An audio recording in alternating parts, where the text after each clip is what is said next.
In the State of the Union address, President Trump talked about the murder of 2 girls from Long Island by the notorious MS-13 gang. Here tonight are 2 fathers and 2 mothers, their 2 teenage daughters, Kayla Cuevas and Nisa Mickens, were close friends on Long Island. These 2 precious girls were brutally murdered while walking together in their hometown. 6 members of the savage MS-13 gang have been charged with Kayla and Nisa's murders. Tonight I am calling on Congress to finally close the deadly loopholes that have allowed MS-13 and other... The murder has been used by the administration in its fight for tougher immigration policy. On September 13, 2016, the 2 girls were brutally attacked next to an elementary school in Brentwood, Long Island. A high school student found dead in this neighborhood last night on the eve... I was in my den. I remember exactly where I was sitting. And first received a briefing sheet on it because the injuries were so horrific that the first hypothesis was that it's a motor vehicle crash, a hit and run. The victims were Kayla Cuevas and Nisa Mickens. They were run over by vehicles. You know, they used machetes, they used baseball bats. They took it to a level that I don't think anybody was ready for. Their bodies were disfigured. One of them was found in the street, the other behind some homes, and there was no apparent motive other than they might belong or be friends with members of some other gang. They were looking to settle the score with somebody. They didn't find that person, and then they encountered these girls.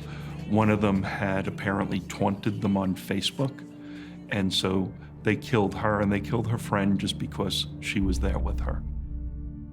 This set off a chain reaction because for the very first time, you're not seeing rival gang members being murdered. And that usually was what was happening.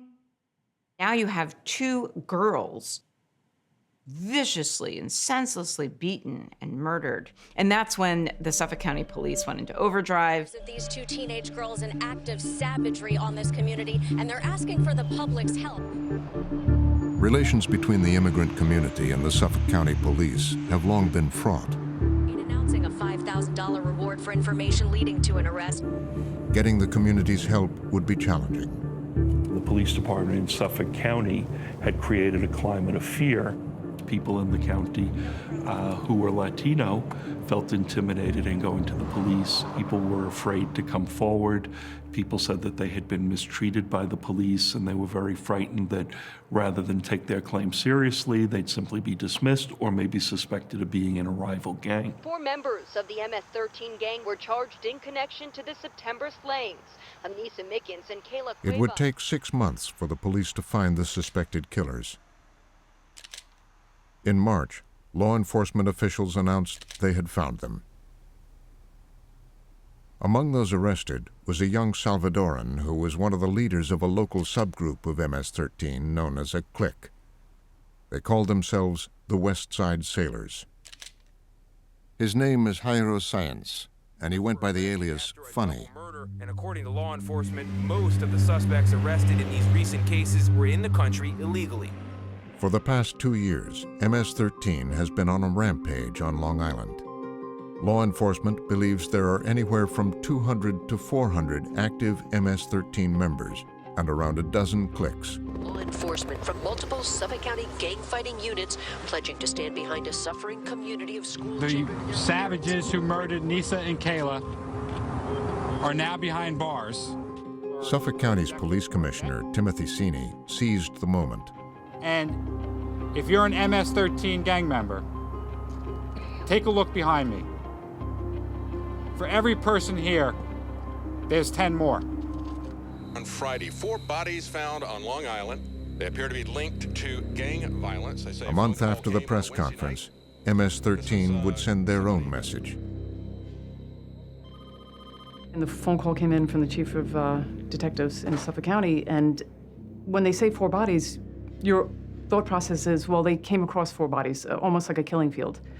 But no, that it was, they were fresh bodies was astounding. It's now plunging communities on Long Island into fear The and bodies terror. were of 4 young men who had been lured into the woods by 2 girls.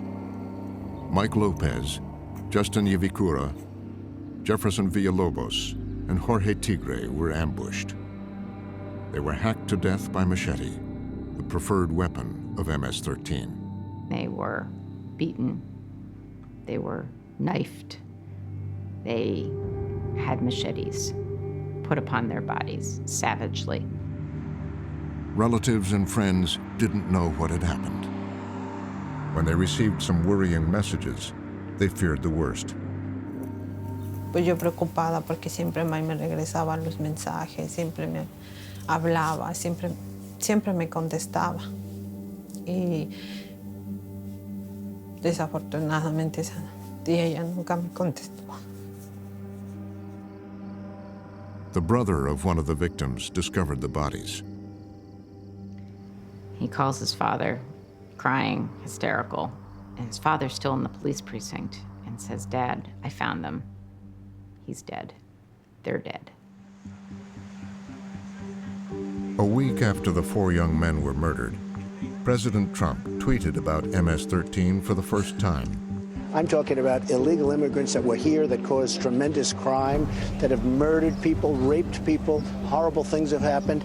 They're getting the hell out or they're going to prison. And Trump and other top officials from his administration amplified the message. We're going after them. We are not going to allow them to take over a block, a corner of our communities and terrorize people with this violence. They use machetes. They're utterly without laws, conscience, or respect for human life. They take the last very weak administration allowed thousands and thousands of gang members to cross our borders and enter into our communities where they wreaked havoc on our citizens. I knew they were going to capitalize on a narrative they've been promoting the entire election to sow division among the people of this country. We've seen the horrible assaults and many killings all over Long Island, where I grew up. I knew that they were going to use this particular case to fuel that narrative. And that's exactly what happened. Sending them the hell out of our country. We're sending them back home where they belong.